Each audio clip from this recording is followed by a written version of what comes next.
Hello friends, this video on Matter and Magnetism part 24 is brought to you by examfear.com. No more fear from exam.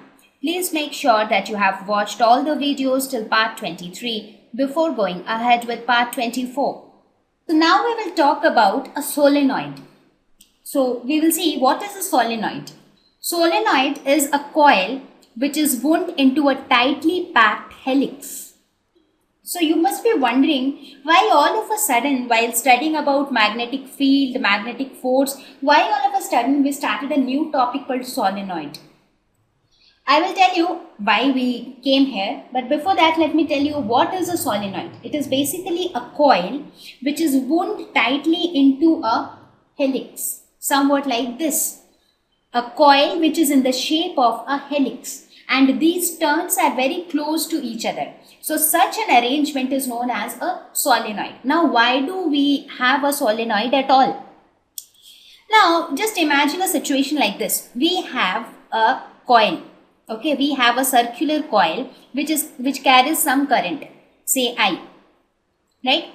So now because of this current which is flowing through this coil, it will produce some magnetic field. Right? So this will produce some magnetic field.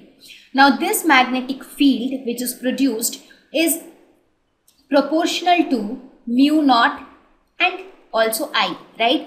Looking at the expression which we received before, if you look at the magnetic field produced due to a circular current loop, if you look at those expressions, you will see that the magnetic field is directly proportional to mu naught and I, and it is inversely proportional to the distance of the point at which we are finding out the magnetic field.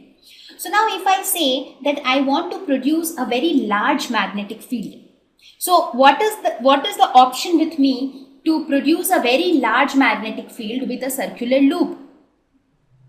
One option is we can increase the current flowing through the loop, right? That is the only option I have looking at the figure right now, because mu naught is something which is constant, and we have seen that the value of mu naught is 4 pi into 10 to the power minus 7 Tesla meter per ampere, right? So if you look at this value, it is a very small value, right? 10 to the power minus 7. So that means this is a very small value, and this divided by, you have some values in r, right? That is the distance. So I am not bothered about the point where I am finding out the magnetic field. What I am bothered about is the magnetic field is directly proportional to the amount of current which flows through the loop, right? That is what we know.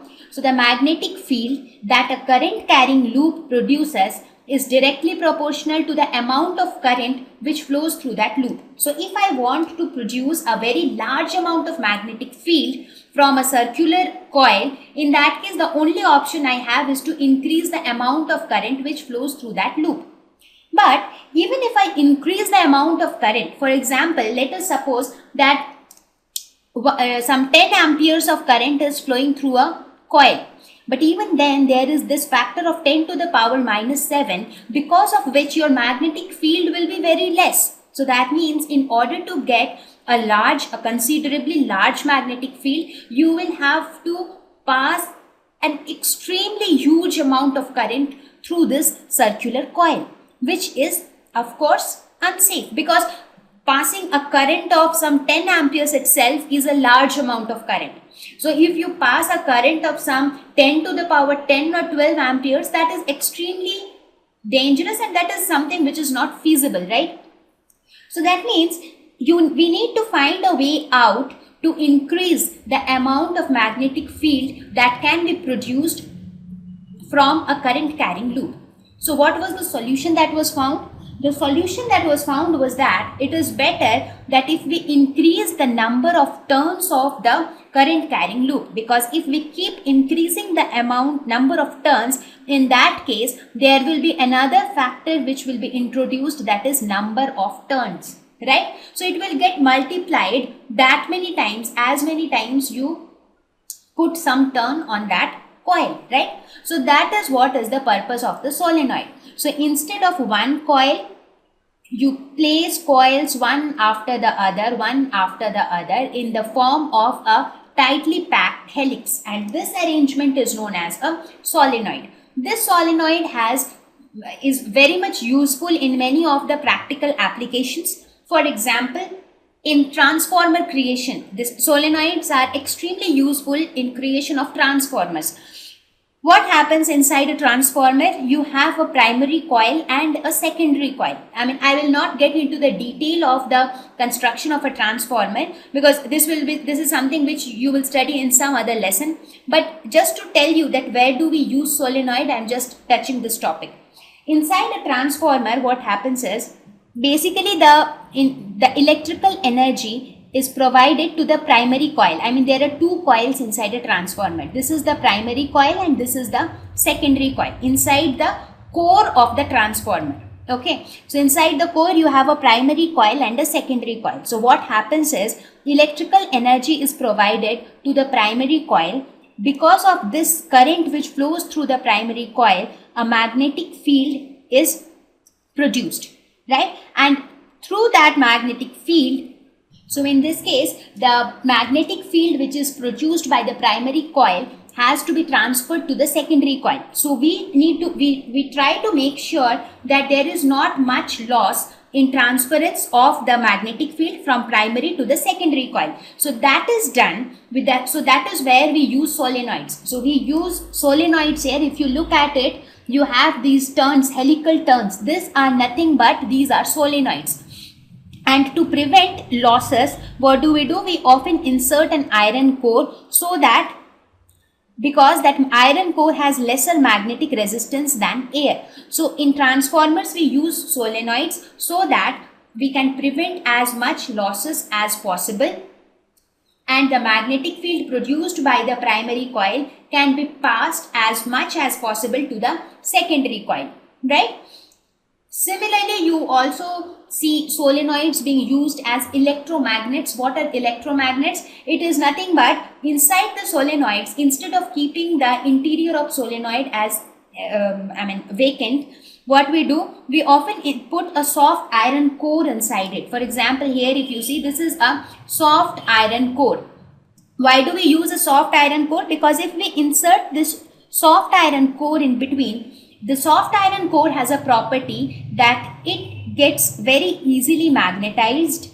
It is easily magnetized as well as demagnetized. What does that mean? That means that, for example, magnetized means you can magnetize it very easily. So it will gain the magnetic properties. Similarly, you can demagnetize it very quickly. Now, how it gets such a kind of a property, and why does iron core has such kind of a property, we will study that in our next lesson. So because of this property, if you insert it inside the solenoid, it acts as an electromagnet which has a very strong, high uniform magnetic field. So this combination together can give you a very strong, high as well as uniform magnetic field. So what is the advantage of this easy magnetization and demagnetization? For example, I am giving you a practical example. For example, let us suppose you have some machine which is say used to lift a vehicle. You would have seen when you give your car or any other vehicle for a wash, they often lift the car using a machine. So those machines are generally fitted with some kind of magnets which gets attracted. They just take the car and it is lifted very easily. So similarly, when they want to, while picking the car, lifting machine, that gets very easily magnetized, so it will lift the car. But again, while dropping the car, it has to get demagnetized to drop the car. So if it takes a very long time to magnetize and a very long time to demagnetize, then that is going to become a problem, right? So if the material can be easily magnetized and demagnetized, in that case it will become like a switch. Switch it on, it will get magnetized. Switch it off, it gets demagnetized. So such things are more useful for practical purposes. So this is why, so you understood why we study solenoids. Why was solenoids needed at all?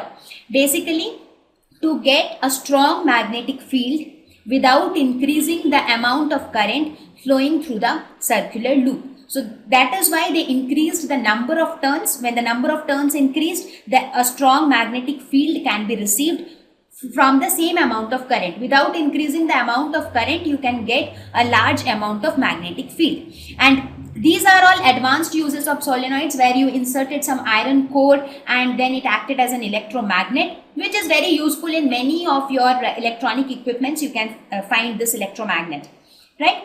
So now thank you. Please visit examfear.com to watch free educational videos, try free online tests, get the best quality study materials, study from the best tutors and mentors, and much more. Thank you once again.